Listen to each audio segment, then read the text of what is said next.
guys, Anne-Marie here, and I am back with my 36 card pickup series.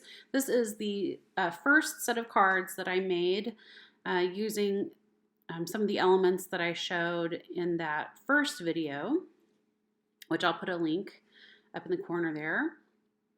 And so I'm just laying them out. This is the first set of designs that I'm going to do. There's a lot of variety with the colors because I am using scraps for my background pieces, and then I am using 6x6 papers for my mats. Oh, and also using scraps for the little punched circles behind the sentiments, which you'll see me get right there. So if you haven't seen the first video, this is based on one sheet of paper that I got, a Jen Hadfield piece of paper with these cute little wreaths and typewritten sentiments, and there were 36 of them on one sheet. And so I decided to make 36 cards. And it's going a little bit slower than I'd like, but that's because I'm getting distracted with other projects. I'm in the middle of reorganizing my cardstock, and also did a counterfeit kit for March, and so I'm still trying to use that up. Still working on my Disney album. I just have too many projects, possibly. Anyway, this is going to be the first design that I do. I would have made them all like the green and yellow cards. And to be honest, I'm not sure why I didn't with the purple. I think I might eventually turn that so that it does go vertical as well. I had to turn the pink one horizontal because of the background cardstock. It's embossed in a pattern, and that pattern reads better horizontally. I didn't have enough paper or in the right orientation to cut it vertically. And that's fine. It's the same basic layout. We're going to have our background piece. We're going to have our mats. All of these have already been distressed. And then we're going to mount the sentiment on the scalloped circles. Center them in the top portion of the rectangle. And then add twine or embroidery floss on the bottom portion of the background, or of the mat, rectangle mat. So I'm just adding a little distressing where I need to. I'm using an edge distressor and also just a little piece of very fine grit sandpaper to just rough it up a little bit so that it matches the overall style of the card. The reason I use the liquid glue there is because that glitter paper that it's mounted on, it's very slick, like it's almost plasticky. So I didn't trust my ATG to hold that. I felt like it would very easily get pulled off of that. So I wanted to use a liquid glue because I knew that would really have more staying power once it dried. And so then I'm just setting it to the side with an acrylic block to dry. I don't know if you've seen me use this foam tape before, but I don't recommend it. Don't get this. I think it's the Arteza. It was like 12 bucks for that giant roll, and that probably should have been my first glue, but it said it was acid free, and I was having trouble finding another one that said it was acid free. And so I went with this one, but it's definitely cheap. Like that red liner tape is really difficult to remove. This is not the same, by the way, as like the red liner tape, the score tape adhesive. That stuff is awesome. This stuff is impossible to remove and sticks to you. Like the static generated is, I have to like literally fling it away from me when I'm done peeling them up. And yeah, I don't know.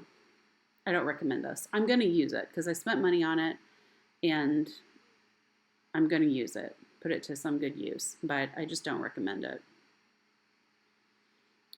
So I'm giving these a little double knot, and then I am giving them kind of a short length. I don't want it too long because it lays kind of funky.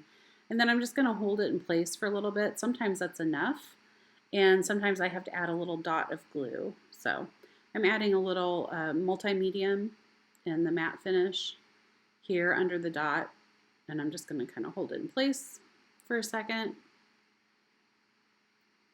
so that it dries flatter in kind of the way I want it.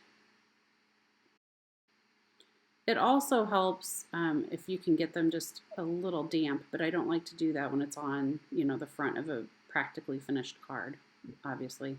But sometimes you can get like your fingertips wet and then wet the fibers and they'll shape a little easier. All right, so one more time just to show how I'm doing the fibers. I'm going to wrap around, making sure that I'm wrapping around not over the sentiment, but under the sentiment. There we go. I'm sticking my ATG down and then sticking it on top of the exposed ATG. And then I snip a little piece and I wrap it underneath and knot it directly onto that instead of trying to actually tie a piece. I feel like I waste a lot more floss that way. All right, I'm going to skip ahead now because it's more of me struggling with this foam backing. All right, so now we're moving on to embellishments, and I've decided I want to embellish these with flowers.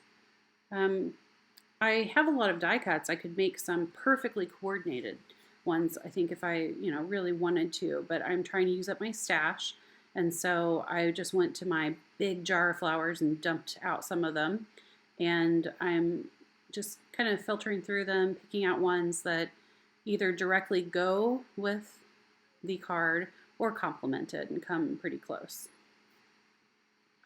Then I'm going to use this green flower that I just pulled out. I'm going to trim that and turn it into leaves.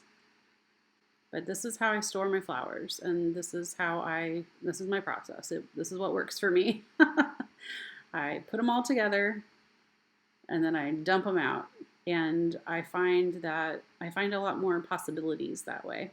I consider things that I wouldn't have considered on my own, but when I see everything out in front of me, it's like something will catch my eye, and I'll be like, ooh, that picks up on this color, and that's what I end up going with.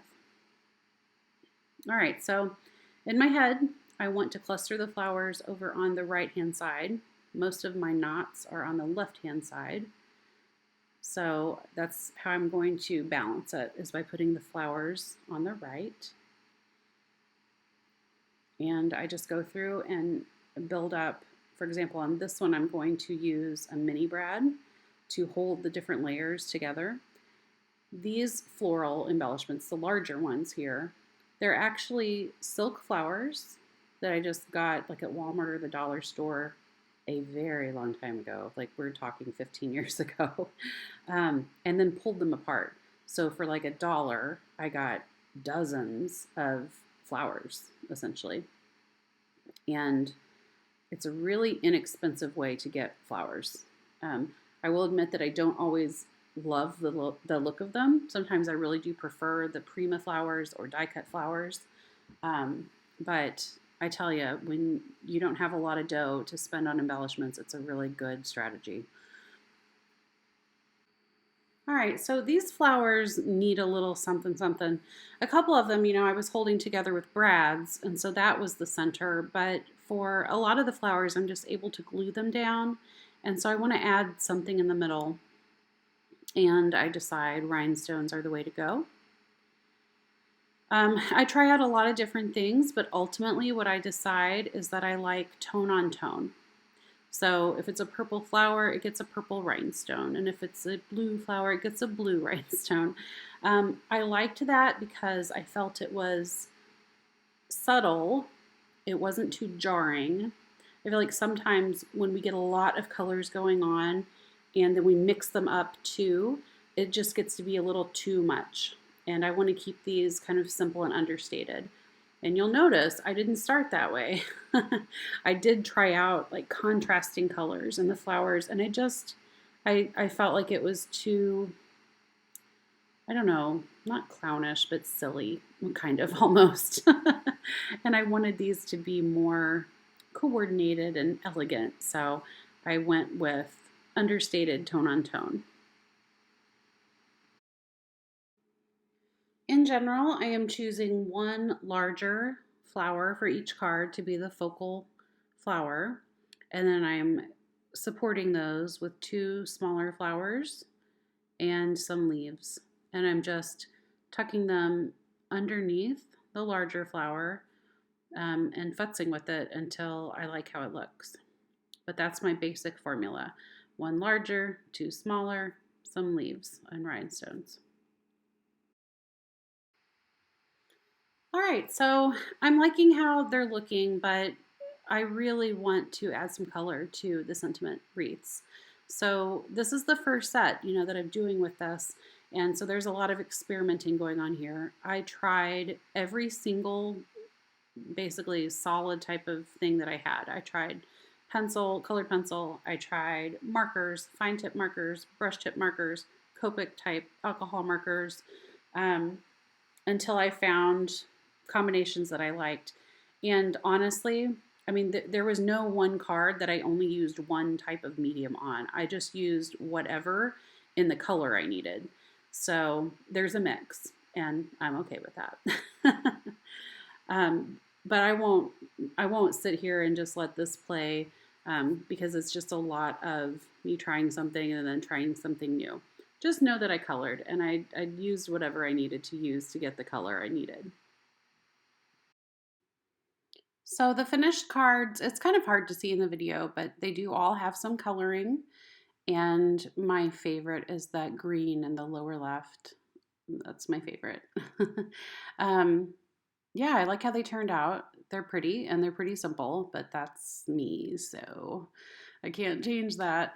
I am going to try for a different look with the next set, so I hope you'll come back and see how that one goes. All right, guys, see you next week. Bye.